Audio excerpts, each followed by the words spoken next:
Hey there everyone, it's me, editing KHC from 2023.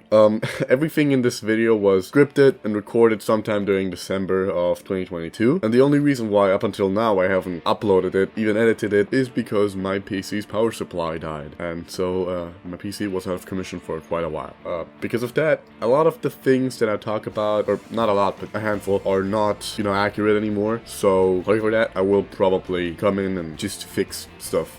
Okay, enjoy, I guess. I think I speak for everyone when I say that 2022 fucking sucked. Thankfully, that doesn't mean that you can exclusively play shit games. I for one played quite a few this year, far too many to list them all for sure. While some of those were replays, such as the Castlevania games or the Mega Man Zero series, which I regularly replay every year, I also happen to play a lot of new games. As a nice way to cap off this year, why not go through some of the best games I've played this year? All of these are fantastic and or in some form interesting, and I intend on giving at least a handful of them a proper dedicated video in the form of a series retrospective eventually. This video is going to be pretty different from my others in the sense that I'm not properly reviewing the games and more so just giving my reasons for liking them and giving a quick run through of why I find them worth playing. I'm actually going to be talking pretty freely as well, as I have more of a set of notes on hand rather than an actual script as usual. Also, I apologize if I sound a bit under the weather, but flu season hit me hard and I'm still recovering. Now, before I get into the good stuff, I first would like to talk about some of the games I thought were interesting, but not particularly great or even good by some standards. For one, there's Signalis. I know this one's gonna get me a lot of flack right off the bat, but hear me out. I was actually quite looking forward to this game. It looked very promising, and as someone who absolutely adores the first four Silent Hill games, it seemed right up my alley. But alas, it ended up rubbing me the wrong way. Visually, the game is fantastic, there's no denying that, and don't get me wrong. The first chapter is great, and I quite enjoyed it, but starting with the second one, well, actually no, the second one just fucking sucks, it's awful. The third chapter is a bit better, but it's still not as good as the first. Really, it's more like a collection of several smaller issues that really added up for me. For one, you have the inventory space, or I guess the lack thereof. It's super small. I understand that this was done for the sake of making resource management more important, but what it actually ends up doing is making you backtrack a million times because they put like 100 items in each room, including key items. This could have been avoided by raising the inventory by just a few more slots, but 6 is simply too little. There's a reason why the first Resident Evil lets you have at least 12. 6 is just too little. Another thing that bothered me was the enemies. For one, they are spongy as fuck, and secondly, they throw a million enemies at you at once. It destroys any and all tension the game would otherwise have, and by the end I just didn't even bother bringing weapons at all and just ran away because, frankly, that's substantially more efficient and not particularly difficult either. I wouldn't really say the game is bad, mind you, but I definitely wouldn't pay full price for it, or I guess full price for any game. Wait for a sale, or get it on Game Pass, it's what I did. Another pretty interesting thing I played this year was the Dragon Ball MMO. Yeah, now there's a thing most people probably don't know about. The plot was actually taken and repurposed into the Xenoverse games, so if you played those, you at the very least know what's up in that regard. Gameplay-wise though, it's super rough. Extremely ambitious, sure, but rough nonetheless. It's like, I played it primarily with a friend, and we had a good time, but man, did it get annoying, especially early on when you don't have shit like the fast travel abilities or the flying and the speed boosting. Getting them is also a massive pain in the ass, and the early quests are just really boring. Here's a fun fact though. As you've probably seen from the footage, my character is named after a lady from DMC. Now, I have this tradition where I always base at least one of my characters in an MMO after her. Not entirely sure why or how it started, but it's just tradition at this point. So if you saw that in the PSO2 video, now you know why. And then there's Higurashi When They Cry. Man, the sheer disappointment this visual novel brought me is inexplicable. For context, I read Umineko around December of last year, and I absolutely adored it. It quickly became one of my favorite stories in a video game, and so I decided to read Higurashi, which I did in early 2022. The first 5 episodes were pretty good. Not as good as Umineko, but good nonetheless. Everything after though, fucking awful. Genuinely left a bad taste in my mouth. The main cast is frankly insufferable, and the best characters are the ones with little screen time. My experience with When They Cry is something that I could talk about for a while, so I'm definitely gonna dedicate an entire video to it eventually, but that's a topic for another day. Oh, and before I forget comments asking about it, no, I haven't read Kikonia yet. I will, eventually.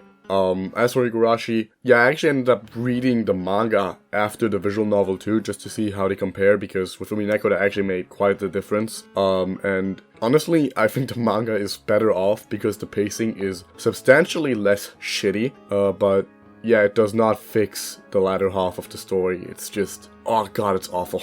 I hated it. And that's about it for stuff I wanted to at the very least touch on. With that out of the way though, time to talk about my favorite games that I played in 2022. Firstly, Deception-Free Dark Delusion. I'm not gonna go deep into it since my last video is about the entire series, but man is this game fun. Setting up all the trap combos is so insanely satisfying and the soundtrack really adds to the overall tone of it all. Highly recommend it. Oh yeah, there were also some pretty good remasters and remakes this year too. For one, there's Tactics Ogre Reborn. Now, Tactics Ogre Let Us Sling Together is my favorite strategy RPG of all time. I consider it the pinnacle of the genre. The story is phenomenal and the gameplay is almost perfectly balanced and refined. So, when they announced that Reborn was going to rebalance some things, I was a tad skeptical, I won't lie, but I'm happy to say that it's a perfectly fine version of the game. In fact, I'd say it may just be the best one. Though the PSP remake that this remaster is based off of will always hold a special place in my heart. It fixes a lot of the smaller issues that the version had, such as the visual and audio glitches and choppy frame rate. The biggest complaint I have with this version is that it looks like shit. I'll never be a fan of upscaling or filtering pixel art, it just never looks good. There's also this new party level cap they added which prevents you from grinding and forces you to strategize more. I can't speak for everyone, but I personally really like that change. Another remaster that made me really happy was the Klonoa Phantasy Reverie. I don't fucking know how that's pronounced, fuck off, that collection thingy. Is it perfect? Fuck no. In fact, some of the things around it kinda suck. I cannot comprehend how the game costs $10 more where I live compared to literally everywhere else, and the fact that the music player and art book are also a separate exe rather than individual files is also something I didn't like. Generally, the price is also a bit much. As for the remasters themselves, they're really good. Klonoa is one of my favorite series of all time, and I've had him as my icon on YouTube all the way up until Christmas of last year. I still have him on Steam and Twitter, mind you. In fact, the little icon that shows up at the bottom right of my videos is still Klonoa. Fundamentally, you're getting Klonoa 1 and 2, and the games are still just as fantastic as they've always been. Personally, I'm not a fan of the aesthetic though, they're just far too bright and there's unfortunately no way to turn it down. Everything looks so glossy and plastic-y, I guess? I'm not a fan, I must say. There's also this old school filter that you can use, if you want eye cancer that is. I'm not a fan of that one either, no. In any case, please play these games. Personally, I'd wait for a sale, but I highly recommend you play them. And now let me talk about some of the newer stuff. One of the first games I've played this year was Nioh 2. This game is absolutely brutal. Quite possibly the hardest game I've ever played, in fact, the DLC being particularly tough. And I loved every second of it. Genuinely one of the most fun games I've played these past 5 years, and that's saying a lot. The bosses are incredibly satisfying, the levels are pretty well designed, and the core combat mechanics are so fucking fun. My final build ended up being an Ondachi and some claws, but I loved experimenting with all the different weapon types. I often see people comparing this game to Soulsborne, but the only real similarities lie on the surface level. This is an action game in its purest form. The story was also surprisingly decent, which was nice to see considering the plot of the first game was pretty underwhelming. Please give this game a chance if you want a challenge. Don't mind that as a Koei Tecmo game, this game is expensive as shit for no reason. And since we're already on the subject of Tecmo, it's time to talk about my unironic game of the year. Stranger of Paradise Final Fantasy Origin. This game is fucking fantastic. It's been a long time where I've played a game that was just pure unfiltered fun, and SOP was exactly that. It's pretty much Nioh 3, albeit simplified in a lot of regards. I played it on hard and it was still quite easy, though after beating it you unlock Chaos difficulty and that finally gave me the challenge I was looking for. Everything about this game was a joy to play through. The music was fantastic, the levels fun, and the boss is a blast. Even the story was genuinely good. This sentence still baffles me, but it's true. The dialogue is really cheesy, but in a super fun way. Jack is kind of like a child in a candy store, getting super excited every time someone talks about chaos. There's a shit ton of world building all over the place and several hidden log files that explain the larger narrative, which actually directly ties into not just the original Final Fantasy 1 mythos, but the Dissidia one as well. It pisses me off that this game was not only overshadowed by Elden Ring, which came out a month earlier, and is a game that I personally found to be pretty underwhelming, but was also largely dismissed as the funny chaos meme game, when it's really so much more than that. Unfortunately, any recommendation for this game comes with a pretty big disclaimer. The game is optimized like shit. On console, it's fine, and the performance has seen major improvements, but on PC, it's still quite a mess. Now, I myself played it on PC, and because of that, none of the footage you're seeing right now was recorded by myself. Tried doing it, and this was the result. The frame rate drops constantly, especially when using something like OBS, and it just looks like digitized vomit. Last I checked was when the first of the free DLC came out, and they had not fixed it yet. But the last DLC is coming out about next month, and I'll be sure to check it out and make any updates regarding that matter.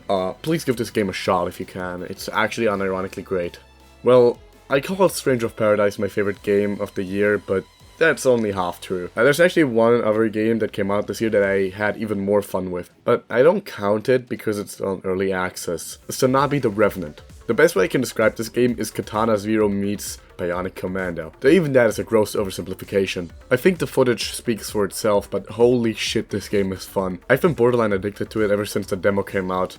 And playing the speedrun mode over and over again, seeing what fast times I can get, finding new techniques to improve my speed and the best way to go about enemy encounters is just so fun. The amount of freedom you have in spite of your limited moveset is nuts, and the physics are fucking perfect. I've been really liking this game and I can't wait to see what the finished product's like. And since we're already talking about short games, Skycrawlers Innocent Aces is another great one. Up front, I know nothing about the franchise, nor have I seen the movie that this is a prequel to. In fact, I don't even want to, or think I need to. The game's plot is perfectly fine as a standalone story and fits in line very well with the rest of Project Ace's games. I really enjoyed it and beat the entire thing on stream on Discord. As someone who quite likes Ace Combat, this game was right up my alley and honestly felt more like Ace Combat 6 than the actual one we ended up getting. The music being fucking fantastic definitely helped. About the only thing I can really complain about is that it is quite easy. Ridiculously so when compared to, say, the PS2 trilogy. If you get close to an enemy and press ZR, then you automatically do a maneuver that gets you right behind them, making it pretty easy to hit.